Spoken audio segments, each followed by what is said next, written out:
आपको कोई गाली देता है तो आप क्या करते हैं?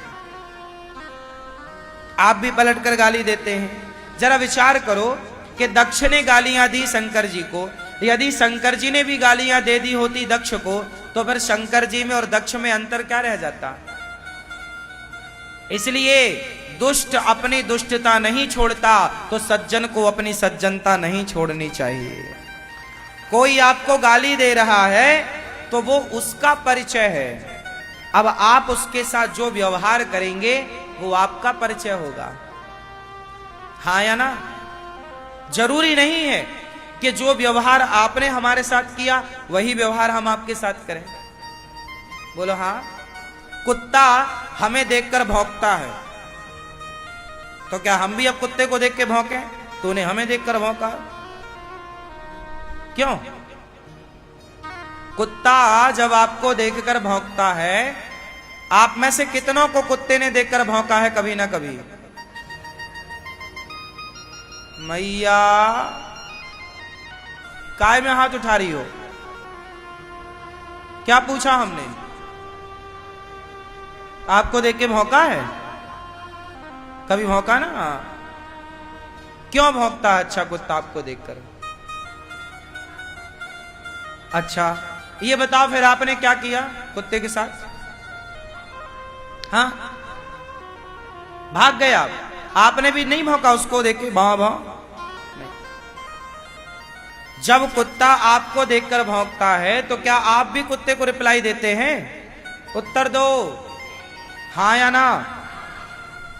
अरे कुत्ता का स्वभाव है भौंकना, हम थोड़ी उसकी तरह भौंकेंगे। ऐसे समाज में कुछ लोग होते हैं जो आपको उल्टा सीधा बोलते हैं, आपको गालियां देते हैं, आप पर बेवजह क्रोध करते हैं, तो उनका स्वभाव वैसा है, आप अपना स्वभाव उनकी तरह क्यों बना रहे हैं? वो उनका स्वभाव है, वो उनका परिचय है। कुत्ते का परिचय है भौंकना, तुम्हारा परिचय है शांत रहना। अपने रास्ते चलो, भौंकता है भौंकता रहे।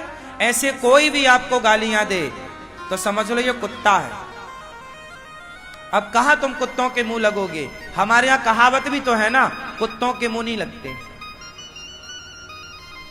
कुत्तों के मुंह क्या मतलब हुआ? कुत्तों के मुंह क्या लगे? अभी भौंक रहे हैं, भौंकने दो।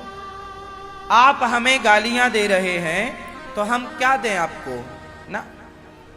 आप हमें गालियां दे रहे हैं तो हम भी आपको गालियां देने लग जाएं, तो फिर आप में और हम में अंतर क्या रहा? इसलिए आपका संस्कार है जो आप कर रहे हैं, हमारा संस्कार है जो हम कर रहे हैं। आपकी तरह हम, अच्छा दुनिया आपको गालियां क्यों देती है? अच्छा बताओ, उत्तर दो। लोग आपको गालियां क्यों देते हैं? इसलिए ताकि वो चाहते हैं कि आपको वो गुस्सा दिलाएं और आप गुस्से में आ जाएं। सामने वाला आपको गुस्सा दिलाना चाहता, उकसा रहा है। क्या कर रहा है वो? आपको उकसा रहा है, आपके अंदर के शैतान को जगा रहा है। इसलिए किसी दूसरे के उंगली करने से आपके अंदर राम भी है और रावण भी है। रावण को सोया रहने दो, राम को जगा के रखो। अपने अंदर के शैतान को जगाओगे तो आपका नाश हो जाएगा। ये जो क्रोध है ना बेवजह का, ये क्रोध नाश कराता है। बेवजह का क्रोध करना चाहिए वहां जहां आवश्यकता है।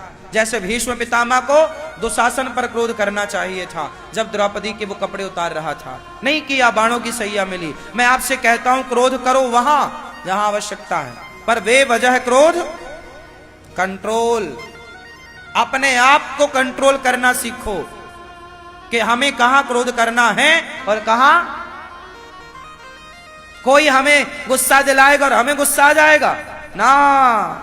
लोग आपको उकसाना चाहते हैं, लोग चाहते हैं आप गुस्से में कुछ गलत करें और वो उसका फायदा उठाएं। हाँ या ना? क्योंकि आप जब भी गुस्से में करते हैं जो काम, वो गलत होता है। गुस्से में कोई भी कार्य सही नहीं होता। हाँ या ना? ना तो गुस्से में कार्य सही होता, ना तो गुस्से में शब्द सही होते। शब्द भी गलत निकलते हैं और कार्य भी गलत होता। इसलिए कोई आपको लाख गाली दे तो आप उनकी गालियों के चक्कर में ना हो, तुम देते रहो भाई, ये तुम्हारा स्वभाव है। हम कहां पागलों के चक्कर में लगे। रोज कुछ पागल आके गालियां देते हैं, हम सब पागलों का मुंह पकड़ते रहेंगे क्या? देते रहो। बोलो हाँ। इसलिए हमें आपके एक शहर में एक गांव का एक आदमी आके रहने लग गया। आपके एक शहर में एक गांव का आदमी रहने लग गया। उस गांव के आदमी को वहां के कुछ लोगों ने बहुत परेशान किया। पूरा झाड़ू पोंछा, लोग पड़ोसी लोग झाड़ू लगाएं और उस गांव के सीधे साधे आदमी के आंगन में सारा कचरा डाल दें।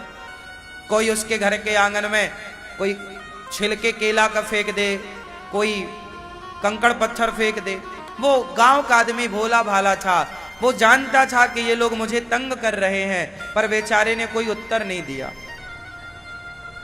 वो लोग उसे गालियां भी देते, अरे मूर्ख है, ये तो अनपढ़ है, गांव का है, गंवार है, कुछ नहीं आता। हम लोग देखो बड़े टिपटॉप रहते हैं। अब वो गांव का आदमी बेचारा भोला भाला सीधा साधा, कोई उत्तर नहीं दिया उसने किसी बात का। सारा उसने अपमान सहा, कचरा वचरा लोग डालें तो वो उठा के डस्टबिन में डाले। एक बार क्या हुआ, उसके गांव में अच्छा आम का मौसम आया तो वो अपने गांव गया, तो गांव से बढ़िया फल लेकर आया आम। अब वो अपने पड़ोसियों के घर जाता और टोकनी में आम भरता और जाके बैल बजाता, भाई कौन तू आ गया मेरे घर? भैया मैं गांव गया था ना, आपके लिए फल लाया हूं। अब जो उसे गालियां देते थे बेवजह, जो उसके घर में कचरा फेंकते थे बेवजह, आज ये आदमी उसको फल दे के आ रहा है। तो उन्होंने पूछा, यार हमने तुझे इतनी गालियां दी, इतना गुस्सा दिलाया, इतना तुझे परेशान किया और तू हमें फल दे रहा है? तो उस गांव के भोले भाले आदमी ने आज पहली बार बोला, भाई आपके पास गालियां थी तो आपने मुझे गालियां दी, मेरे पास फल है तो मैं आपको फल दे रहा हूं। जिसके पास जो होता है वही तो देता है। यदि आपको कोई गालियां दे रहा है तो परेशान ना होइए, बेचारे के पास गालियां ही हैं। बहुत गरीब आदमी है, बेचारे के पास गालियां ही और कुछ नहीं है देने को। और अच्छा तो है, आपसे ले थोड़ी रहा है, आपको दे ही तो रहा है गालियां, ले लो। इसलिए परेशान होने का नहीं, जीवन में बिंदास खुश रहने का, हर हाल में प्रसन्न रहो, जीवन में आनंदित रहो। आपकी प्रसन्नता आपका अनमोल धन है। भरी सभा में अब आप लोग बताओ कि जब आपको कोई गालियां देगा आप क्या करोगे? जोर से आप अपनी एक उंगली उठाओ, सब लोग, सारे लोग उठाओ, इसे यहां रखो। आज से कोई गालियां दे, कुछ कहे तो आप क्या रहेंगे? बोलिएगा। वो गांव के आदमी ने भी बोला, एक ही बात बोली कि आपके पास जो था वो आपने दिया, मेरे पास जो था 100 सुनार की और एक। हर बात का रिप्लाई मत दो, जरा विचार कर लो कि ये इतना सारा बोल गया, आप एक लाइन में ही बहुत कुछ कह दो। बोलना है, जवाब देना है, पर विवेक से। ऐसे गुस्से में तो आप भी बड़बड़ाओ, वो भी बड़बड़ाए, कोई मतलब नहीं, उसको अभी बड़बड़ा लेने दो। जब उसका दिमाग ठंडा हो जाए, एक लाइन में आप अपनी बात कह देना।